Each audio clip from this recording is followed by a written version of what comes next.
What's going on, guys?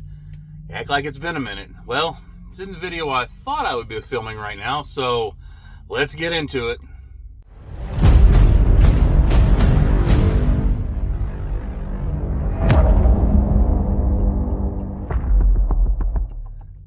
What is going on, you guys? To the new subscribers, welcome in. Usual suspects, welcome back.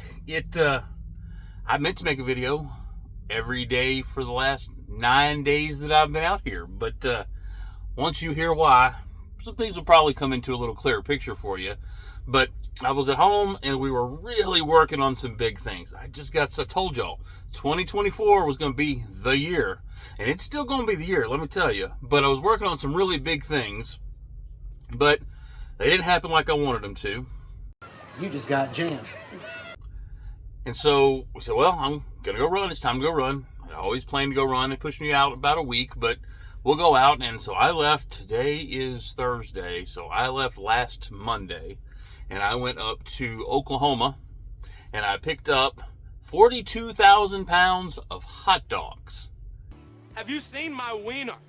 Going up to Pennsylvania. Easy load. I had bounced a little ways, but I was getting over $2 a mile. And so we're going to book it up there, and I get up to Elk City where I picked it up. I get out to Joplin, the Missouri 44, whatever you call it. Stop there for the night. Get up, book it further, and I'm just outside of Columbus, Ohio, between Dayton and Columbus. I think that's how Ohio works. Correct me if I'm wrong. And I go to bed. And I get up, and I wake up about 1 o'clock, not planning to leave until around 3:30. And unfortunately, I look back, and my green light for my reefer goes to yellow, and the reefer shuts off. No! God, please, no! No! No! And that's never a good thing when you're pulling a reefer, when it's set to continuous and it stops. So I fall out of the truck, open up the cabinet, and look at the alarms, and it says, battery not charging, water temperature too hot. Reefer guys know what that is? It's a belt. It's a $9 belt. That I was so focused on the big things that I missed the small things. I should have 7 of those things on the truck. They're $9. And the reefer is the heart blood of my company. So, as we go into this video, I will tell you, if you don't like me, you're going to get some laughs. If you want to listen, you might learn some things. So, it's 3 o'clock in the morning. Where am I going to find a belt? TA's closed. There's nobody. I'm Googling on the phone.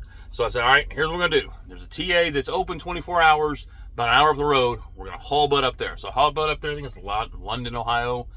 Pull in, 24-hour shop. The guy goes, no, we only have the big belts for the trucks. We're not going to have anything for that.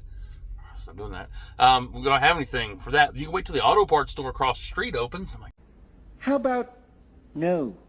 I have a load of frozen hot dogs. Ask me about my wiener! I have to get it. So the reefer at this point is still running. And it is about 18 degrees outside, so it's keeping the coolant cool enough. So I get on the phone, say it's probably, 4:30 now. I find a spot in Pennsylvania that is a carrier trailer place. They have parts. Said, I'm going to start driving. I text my wife. I was like, here's the name of the company. Here's the address. See if they got it, because there was nothing else I was going to find. So she got up, called him while I was driving, because I'm just booking it trying to get there. He's got 4 of them.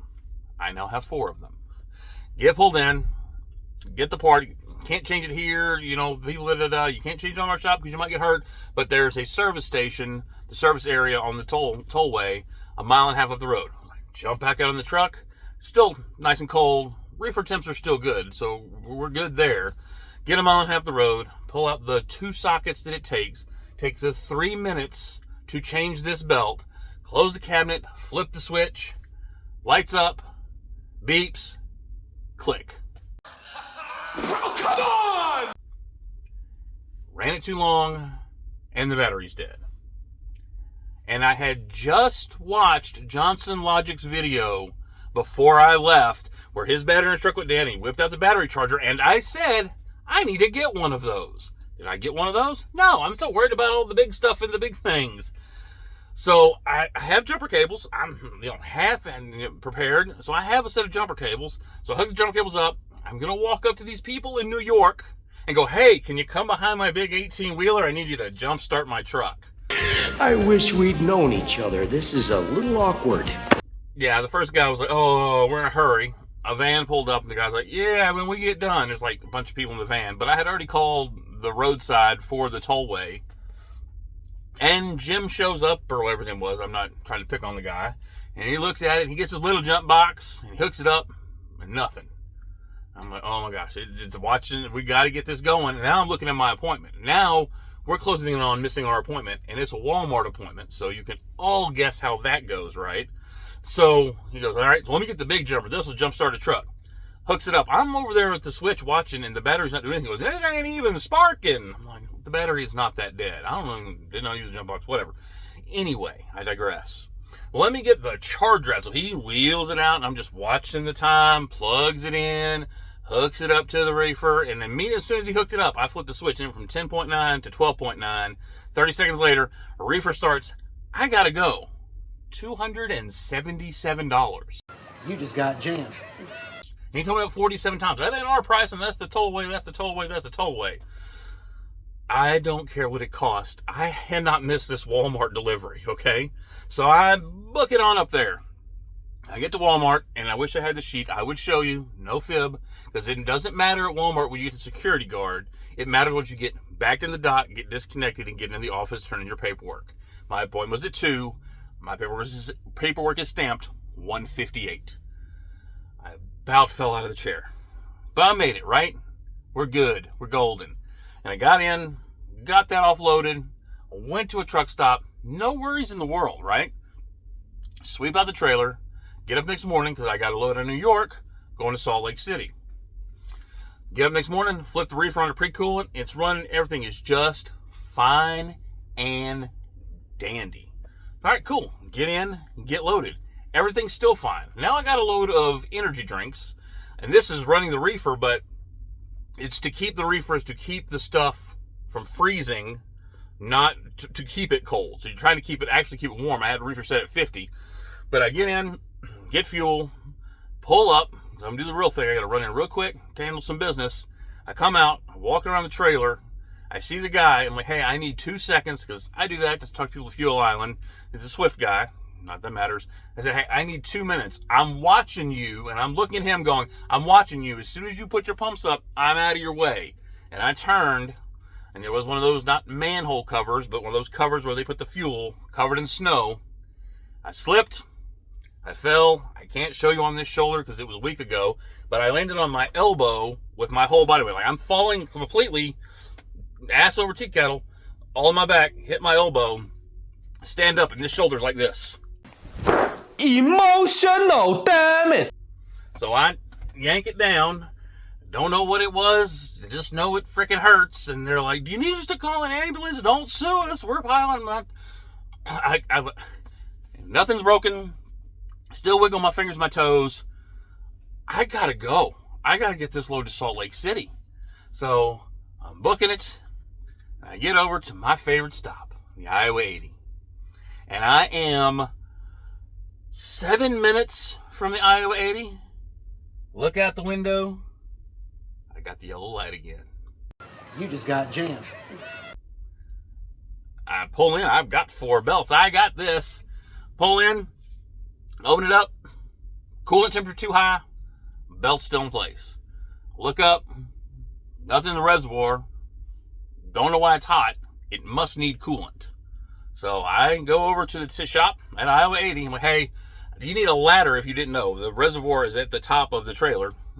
Still can't use my right arm at this point. You know, I'm doing everything one-handed. That's what she said. Don't you dare.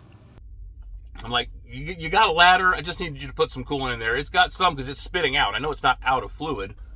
Can you just take your ladder and just top off my coolant? I mean, it's spitting coolant because it got hot. I don't know why it's getting hot now. He goes, yeah, no problem.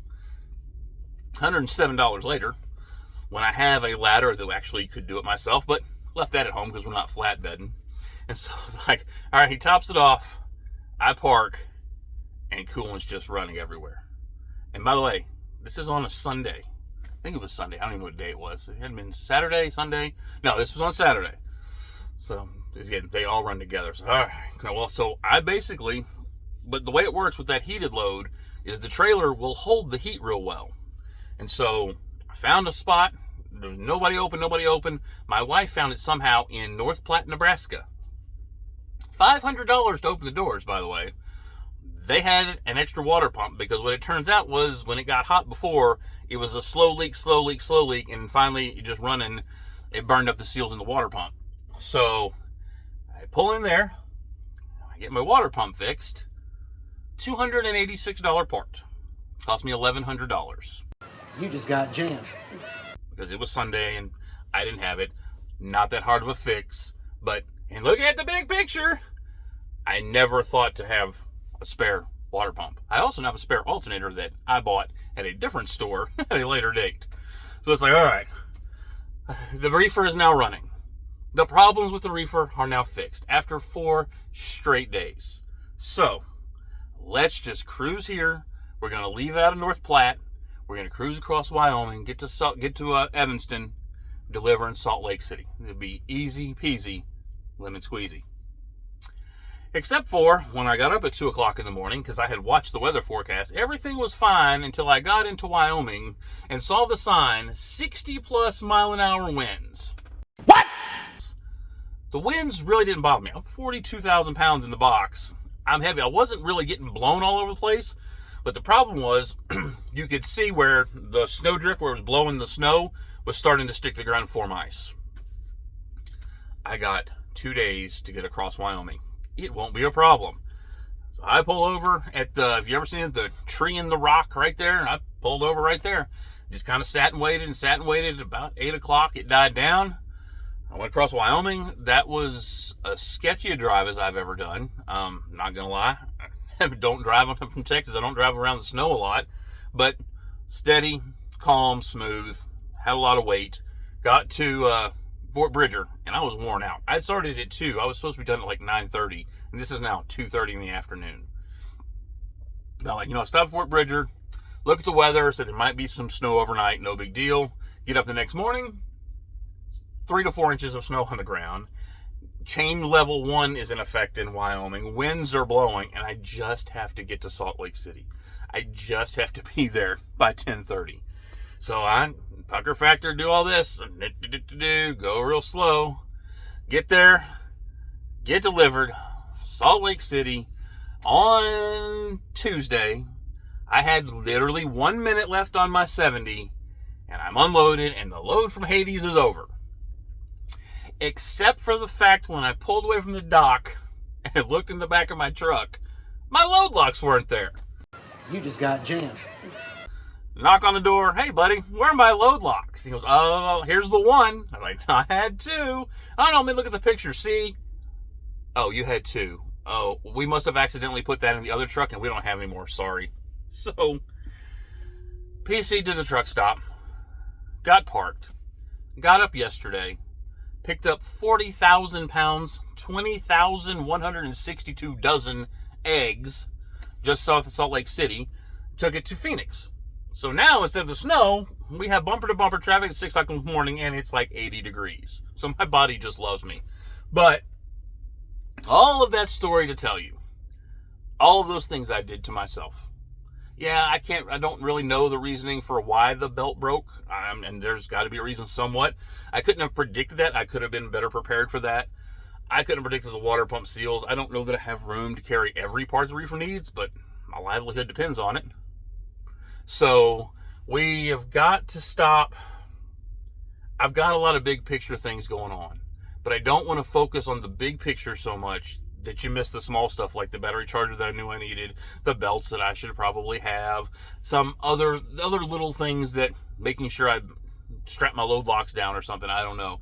I'm just saying a lot of this stuff was preventable by me. I made mistakes. I'm out here learning.